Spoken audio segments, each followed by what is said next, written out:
Okey, untuk soalan pertama, untuk kesilapan tidak ketara, soalannya ialah kadar bayaran sebanyak RM3,043 telah silap catat sebanyak RM3,403 dalam buku tunai dan akaun kadar bayaran. Kat sini nak tunjuk yang dia silap catat. Okey, amount yang betul dia ialah RM3,043, tapi tersilap catat sebagai RM3,403. Okey, untuk langkah pertama ialah catatan jurnal yang betul. Okey, kat sini kita akan debit kadar bayaran sebanyak 3043 iaitu amount yang betul, dan kredit dia ialah tunai sebanyak 3043.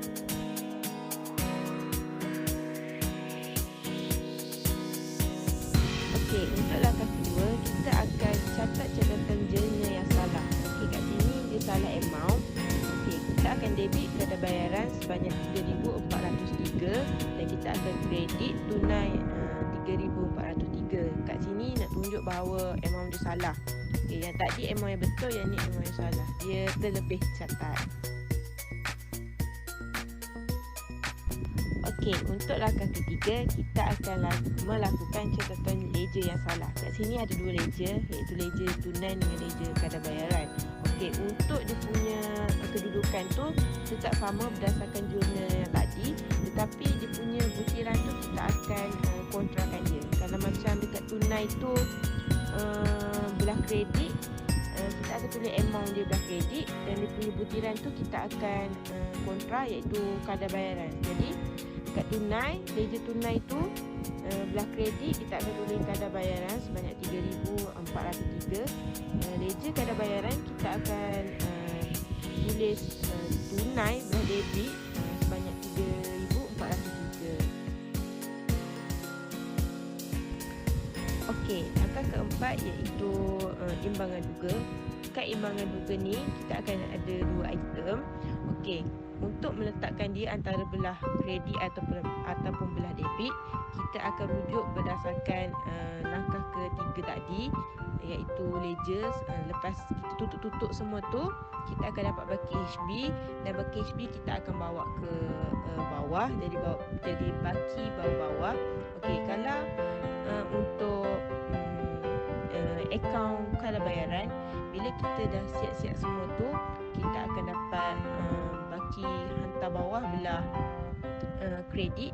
Apabila kita bawakan dia menjadi baki bawah-bawah, dia akan jadi belah debit. Jadi kat imbangan duga kita akan letak kadar bayaran belah debit sebanyak 3,403, dan kalau macam ledger tadi, kita buat akaun tunai, kita akan dapat baki bawah belah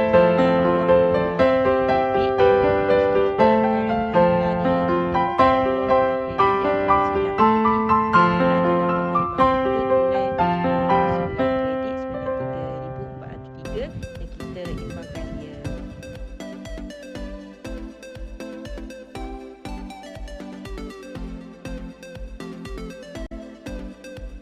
Okey, untuk langkah kelima, adakah yang patut ada, hapuskan yang patut tiada.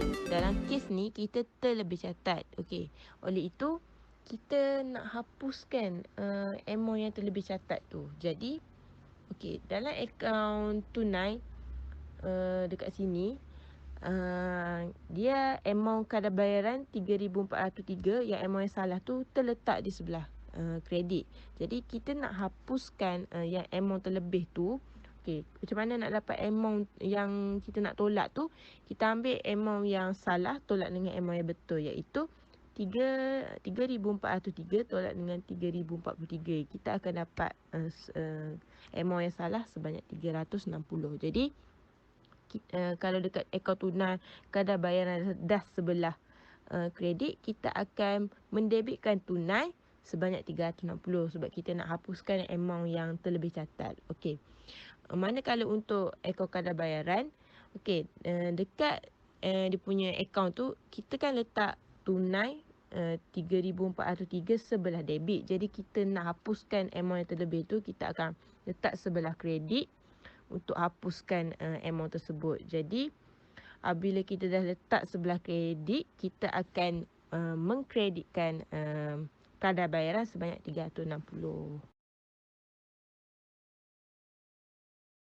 Okey, untuk langkah ke-6, kita akan melakukan catatan jurnal perbetulan. Okey, untuk perbetulan ni kita haruslah merujuk langkah ke-5 tadi, di mana kita mendebitkan akaun tunai dan mengkreditkan kadar bayaran. Okey, tetapi amount dia kita ambil amount yang lepas kita tolak tadi tu, yang 360 tu kan. Okey.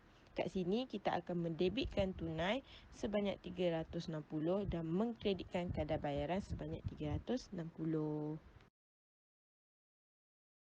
Untuk kesilapan ketara, soalannya ialah belian secara tunai RM9,570 telah didebitkan dengan betul dalam akaun belian tetapi dikreditkan dalam akaun tunai sebagai RM9,750. Dekat sini yang saya nampak ialah amount yang diletakkan di sebelah kredit dan sebelah debit berlainan. Okey, untuk langkah pertama, kita haruslah melakukan catatan jurnal yang betul. Berdasarkan soalan tadi, akaun belian telah didebitkan dengan amount yang betul. Kiranya amount yang betul ialah 9,570 dan amount yang salah ialah 9,750. Dia terbalik sedikit dan kita akan sedikit confused kerana amount dia nak dekat-dekat sama. Jadi, untuk langkah pertama ni, kita haruslah ambil amount yang betul. Okey. Kita akan mendebitkan belian sebanyak 9,570 dan kita akan kreditkan tunai sebanyak 9,570.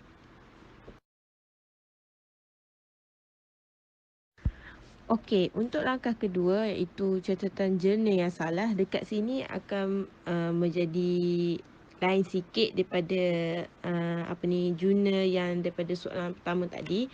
Kat sini dia akan jadi dua amount yang berlainan. Dia maksudnya dekat debit tu lain, amount lain. Dekat kredit tu amount lain. Lain daripada soalan yang pertama tadi iaitu jenis yang salah pun amount dia tetap sama. Okey.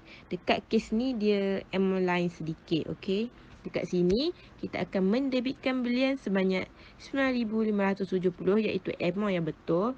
Tetapi dia salah dekat kredit iaitu kredit tunai sebanyak 9,750 iaitu amount dekat kredit itu lain sedikit. Okey, itu yang kita akan bincangkan. Okey, amount yang 9,750 tu kita akan bincangkan. Okey, untuk langkah ketiga iaitu catatan ledger yang salah. Okey, kat sini kita akan ada dua ledger iaitu ledger belian dengan ledger tunai. Okey, macam biasa, amount dia tempat nak letak amount tu tetap sama kan macam dekat debit dekat kalau dekat jurnal tu debit dia belian, kita akan tetap letak belian tu sebelah debit. Cuma butiran dia tu kita akan tukar dengan yang sebelah. Maksudnya kalau belian debit, debit amount dia tetap letak dekat debit, cuma butiran dia tu. Jadi dekat akaun belian tu kita akan debit tunai sebanyak 9,570 dan dekat akaun tunai kita akan mengkreditkan belian sebanyak 9,750. Jadi kita akan selesaikan dia dan akan dapat baki HB dan kita akan bawah dia untuk dibawa ke langkah yang keempat untuk letak dekat imbangan duga.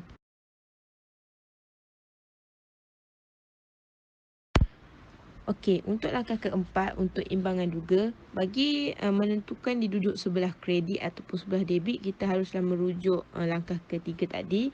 Selepas kita dah siap buat hantar bawah dan bawa dia ke bawah, kita akan dapati bahawa akaun belian akan mendapat bawa bawah sebelah debit iaitu sebanyak 9,570 dan akaun tunai kita akan dapat baki bawah-bawah dia sebelah kredit sebanyak 9,750. Jadi kita letak kat akaun imbangan duga tu, belian tu kita letak sebelah debit dan tunai kita letak sebelah kredit. Bila kita nak imbangkan akaun imbangan duga tu, kita dapati yang ada ada satu kawasan yang lompong di mana kita tidak cukup amount. Okey.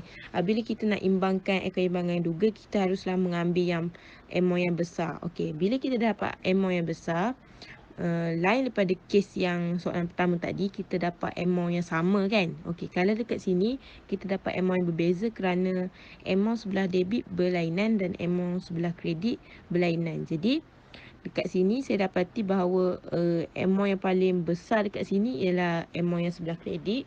Jadi sebelah kredit kita dapat 9,750. Jadi kita imbangkan dia, kita dapat amount 9,750.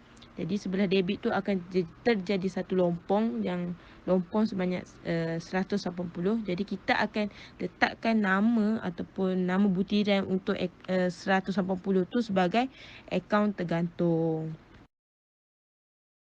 Untuk yang seterusnya, kita still lagi dalam langkah keempat. Okey. Yang langkah yang sekarang ni, langkah yang keempat, kita akan mewujudkan akaun yang lompong tadi. Okey. Akaun yang lompong dalam imbangan duga tadi kita dapati sebanyak 180 dan kita namakan akaun tersebut ialah akaun tergantung. Oleh itu, kita kena wujudlah akaun tergantung. Okey.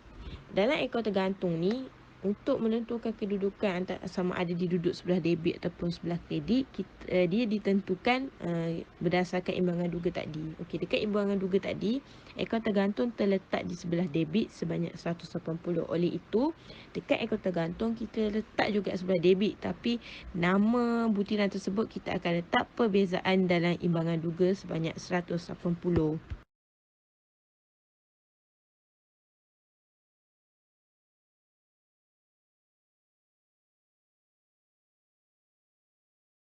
Adakah yang patut ada, hapuskan yang patut tiada. Dekat sini kita perlu hapuskan akaun tergantung. Okey, dekat dalam akaun tergantung, dia ada perbezaan dalam imbangan duga sebelah debit sebanyak 180. Untuk hapuskan dia, kita kena letakkan amount yang sama di sebelah kredit. Jadi kita akan mengkreditkan akaun tergantung sebanyak 180. Apabila amount dia kedua-dua sama, jadi automatik dia akan terhapus. Untuk akaun tunai, dia ada belian sebanyak 9,750 sebelah kredit, iaitu amount yang salah. Untuk kita nak kurangkan amount kerana kita terlebih catat sebanyak 180, kita perlulah kita perlulah meletakkan amount dia di sebelah yang berlainan kerana kita nak kurangkan dia punya amount. Sebab kita nak tolak dia punya amount tu, jadi kita akan mendebitkan tunai sebanyak 180. Kenapa 180? Hasil daripada amount yang salah tolak dengan amount yang betul, iaitu 9,750 kita tolak dengan 9,570. Kita akan dapat perbezaan sebanyak 180. Dan langkah yang terakhir sekali, iaitu langkah ke-6, kita akan melakukan catatan jurnal perbetulan. Dekat sini kita akan mendebitkan tunai sebanyak 180 dan kita mengkreditkan akaun tergantung sebanyak 180.